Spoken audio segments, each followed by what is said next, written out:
Welcome to part one of a new 5-part series on the 5 cognitive biases destroying your life. Each day this week, we're breaking down one bias clouding our judgment, why our brains fall for it, and exactly what to do about it. By the end of this week, you will see the world more clearly than you ever have. Life is beautiful.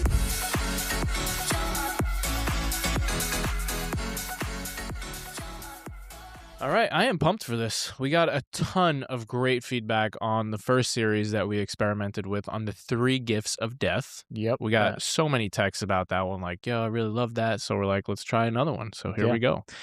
And I love this new topic you picked here of cognitive bias. It's one of my favorite topics of all time because I think it really is life-changing. Yeah.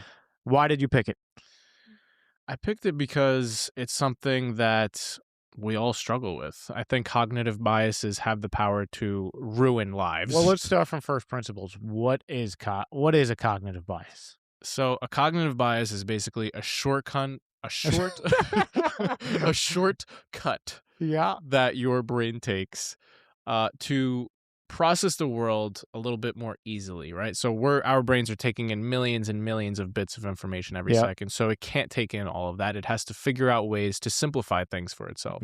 But in the process of doing that, it oversimplifies certain things and clouds our judgment and makes us see things in a biased way, hence cognitive bias. Got it. And so there are 5 that we chose for this series, 1 for each day. And we're going to start with the one that I feel is personally the most destructive for me. All right, let's jump right in. What is it? It's the negativity bias. Yep. So the best way to describe this is like a smartphone. Like you have a brand new iPhone right now, the iPhone 16 plus, whatever the hell it is at this point. Imagine that phone was running on iOS 1, right? The original iPod Touch software. Yeah. It would not work properly, right? The same thing is happening with our brains, except the software that our brains are running on is 200,000 years old. And what I mean by that is our ancestors, when they were roaming the earth and trying to hunt for food, had to assume that every little rustle in the bushes, every little noise that they heard out in the wild was something out to kill them. Yeah. So their brains were wired to be hyper alert of their environment for threats, for negativity, right? That reptilian brain is still in our brains today. So we are basically the factory settings of our brains, the ones that come with it, are pretty shitty. And we have to work really hard to rewire our brains to scan for the positive. Yeah. And there's science behind this that has proven it. Have you heard of the 5-to-1 ratio? Yeah, I have. So basically, the psychologist John Gottman, and this other guy too, they both landed on the same number independently. Basically, negative events hit roughly 5 times harder than positive ones. They titled the landmark paper, "Bad is Stronger Than Good." Sounds like a Drake album. But basically, they prove that the brain processes negative stimuli in the amygdala. It's faster, more automatic, and stores memories longer. So you don't choose to dwell, your hardware chooses it for you. That's basically what we're getting at here. And it reminds me of that story when we were on the news for Blankets of Hope. And it's why people are so attracted to the news and why they can't get enough of it, like our parents. It's because our brains are wired for it. And so tell the story. You tell it really well. So Mike and I were getting interviewed by a kind woman named Elise Finch, who has now passed away from CBS. And it was our first time being interviewed and being put on the news for our nonprofit Blankets of Hope. And she comes over to my apartment at the time, and she does this whole segment. And then at the end of it, Mike and I are all excited. We say, "Hey, Elise, when will this be airing on TV?" And she looks at us. She goes, "Well, the first 30 minutes of the news are saved for the 3Ds." And Mike and I look at each other like, what the hell is the 3Ds? And she says, "Well, the 3Ds are death, disaster, and destruction." And Mike and I were just kind of laughed at ourselves a little bit. And we're like, wow, that is insane. So the news is literally programmed to take advantage of this brain that we have.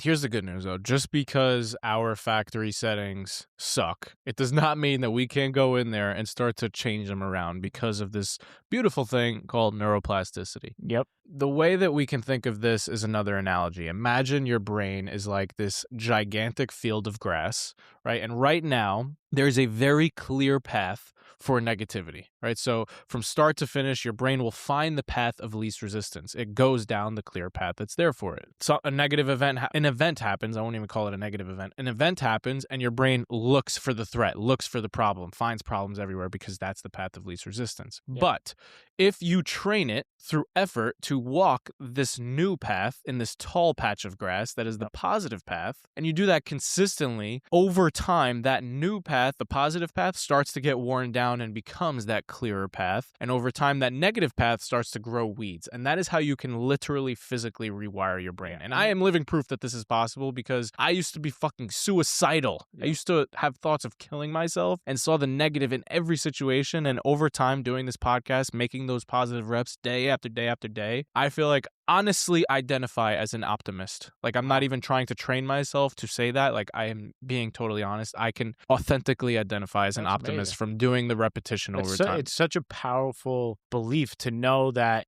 your brain can change, right? Yes. And this is where that famous saying comes: neurons that fired together, wired together. Yep. And what you're basically saying is that you fire these neurons together enough times where now that pathway has really developed. And it becomes automatic over time. We're actually developing a journal right now that I want to tease a little bit. It's called One Good Thing a Day, where basically you're training your brain to find one good thing that happened today. Because every single time you do that, you are walking that new path and creating another rep and making it easier for your brain to find the good in its environment, as opposed to the negativity bias, which is always scanning for the bad, always looking for the problems. And I think that's what we're getting to the end here. I want to kind of wrap up by saying we're not saying that the negativity goes away. We're being very realistic and saying negativity and bad things are always going to be happening around us.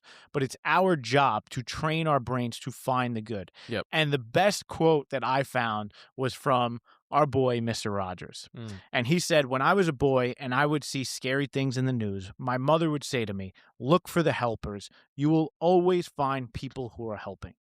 This was his way of saying, whenever there's bad shit happening, just find the good, because there's always good also happening. He was training his brain to find the good. That's the perfect segue into the call to action to wrap this episode up, which is next time you are faced with adversity, which will happen at some point today in either a big or a small way, use this mantra: find the good. Just say it to yourself, find the good, and force your brain to find that good, walk that new path, and continue to repeat that until you become an optimist. Thanks for hanging out with us. We love you. Peace. Free audio post-production by alphonic.com.